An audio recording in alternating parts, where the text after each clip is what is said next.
The old rocking chair creaked rhythmically, a familiar sound that echoed through the quiet evening air.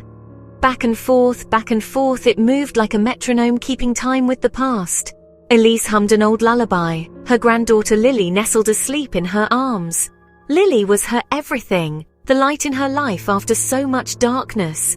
Her son, bless his soul, had been too young when he'd become a father. He had so much to learn, so much life ahead of him. Then he'd been taken too soon in a car accident, leaving a void that could never be filled. Elise had raised Lily ever since, pouring all her love and strength into the little girl who had become her world. Lily stirred in her sleep, tiny fingers clutching at Elise's sweater, seeking comfort even in her dreams. Elise smiled softly. She would keep her safe always, even from him, Mark. Her son's choice in a partner had never sat well with Elise. There was something about Mark that unsettled her deeply. He was charming on the surface, yes, with a smile that could win anyone over. But there was a coldness in his eyes that sent shivers down her spine, a darkness that lurked just beneath the surface. Elise's hand instinctively tightened on Lily's back, a protective gesture born out of love and fear. She hushed the baby, fear prickling at the edges of her calm. Mark was late, and that was never a good sign. He'd gone out, leaving Elise with Lily, claiming he needed to run some errands. He said it was for groceries, but Elise knew better than to trust his words. The look in his eyes told a different story, one of secrets and lies that Elise was determined to uncover. The hours crawled by. The grandfather clock chimed midnight. Still no Mark. Lily slept soundly now, a tiny hand curled around Elise's finger. Elise, however, felt far from sleepy. A strange restlessness thrummed beneath her skin. Outside, a dog howled. Elise flinched. The sound seemed to echo the unease twisting in her gut. She went to the window, peering out into the night. The streetlights cast long, eerie shadows. Everything was still, silent, except for the howling, and a low growl, coming from deep inside her. Elise shook her head, pressing a hand to her mouth. Her heart pounded against her ribs. What was happening to her? She'd never felt like this before. So feral. Her senses felt heightened, her vision sharper. She could smell the rain on the wind, hear the rustling of leaves blocks away. A crash from downstairs jolted Elise from her strange reverie. Mark. He was home. Relief warred with a terrifying spike of primal fear. She had to get Lily out of here, now. As she turned away from the window, Elise caught her reflection in the glass. Her eyes widened, her normally kind brown eyes now blazed an unnatural gold. Her teeth, she could have sworn, seemed sharper, more pronounced. Panic welled up in her chest. What was happening to her? Downstairs, Mark's voice boomed, slurred and angry. Elise's blood ran cold. He was shouting about money, about needing to leave, about taking Lily with him. The words sparked a fire in Elise's soul, a fierce, protective rage unlike anything she'd ever known. He wouldn't take Lily, not while she drew breath. The transformation was swift, brutal, absolute. It was as if the very essence of the moon had reached down and claimed her, reshaping her body and soul. Bones cracked and reformed, muscles spasmed and grew. Each snap and pop was a symphony of agony, a testament to the raw power coursing through her veins. Her clothes ripped, shredded by the creature she was becoming. Fabric lay in tatters around her, unable to contain the beast within. Elise screamed, a raw, guttural sound that echoed through the house. It was a cry of pain, of fear, and of something far more primal. She clawed at her skin, trying to stop the change, but it was no use. Her nails raked across her flesh, leaving trails of blood, but the transformation continued unabated. The moon had her now. Its silvery light was both a beacon and a curse, binding her to its will. Her vision blurred, the world shrinking down to instinct and rage. Colors faded, replaced by a monochrome landscape of prey and predator. She was no longer Elise, the loving grandmother. She was something else, something ancient, something that had slumbered for centuries and was now awake. Something ancient, powerful, and utterly terrifyingly wild. A force of nature that could not be tamed or reasoned with. Her fur was pure white, a stark contrast to the shadows that clung to her. It shimmered in the moonlight, a ghostly apparition in the night. Her eyes, now fully golden, blazed with a cold fire. They were the eyes of a predator, unyielding and merciless.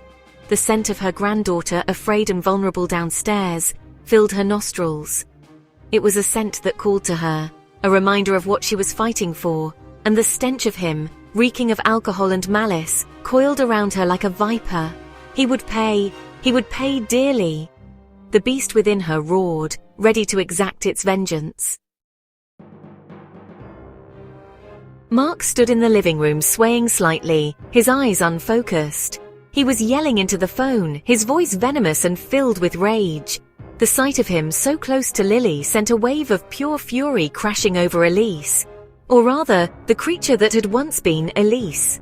She hit him like an avalanche, unstoppable and fierce. One moment he was there, the next he was a blur of flailing limbs and terrified screams. She didn't feel remorse, didn't feel pity, only raw determination. All she felt was the burning need to protect what was hers, to eliminate the threat. The house shook with the violence of her assault. Furniture shattered, walls cracked. The stench of blood filled the air, acrid and metallic, almost suffocating. But through it all, Lily remained untouched, serene amidst the chaos. The creature's fury was a shield, a whirlwind of white protecting its heart. The air hung heavy, thick with the metallic tang of blood and the dust of destruction. The creature that had been Elise stood panting, her chest heaving. Around her, the living room was unrecognizable. Debris littered the floor, furniture lay in splinters. And of Mark, there was nothing left, nothing but silence. Slowly, painfully, the transformation reversed itself. Bones crunched, muscles shrunk. The white fur receded, replaced by the tattered remnants of her clothes. Elise collapsed to her knees, trembling. Her body ached, her mind reeled. What had she done? A soft whimper drew her attention. "Lily!"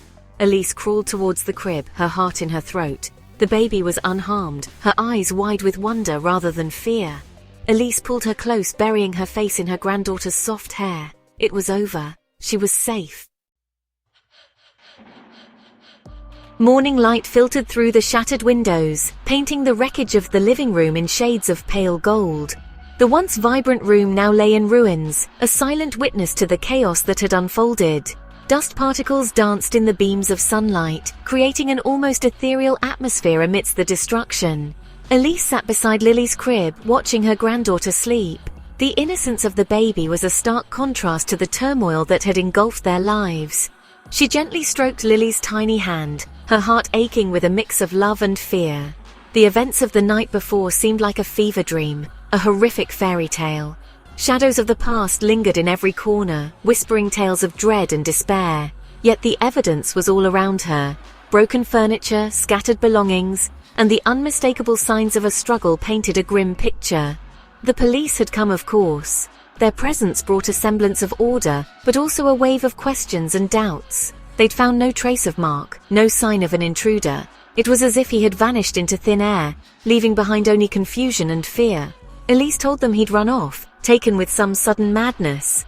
Her voice trembled as she recounted the night's events, hoping they would believe her. They'd looked at her with pity and suspicion. Their eyes, filled with doubt, made her feel even more isolated. Elise knew they didn't believe her. The weight of their disbelief pressed heavily on her shoulders. But they had no proof, and Lily needed her. She couldn't afford to crumble under their scrutiny. Picking up a single white hair from the floor, Elise felt a shiver run down her spine.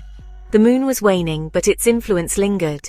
But she knew, deep in her bones, that the wildness wasn't gone. It was a part of her now, a force she couldn't ignore. It was still there, lurking beneath the surface, waiting to protect, waiting to unleash its power when the time was right, waiting for the next full moon. The cycle would continue, and she had to be prepared, waiting to unleash a mother's rage once again. The primal force within her was both a curse and a blessing, and she would be ready to face whatever came next, for the sake of her granddaughter, for the sake of her family.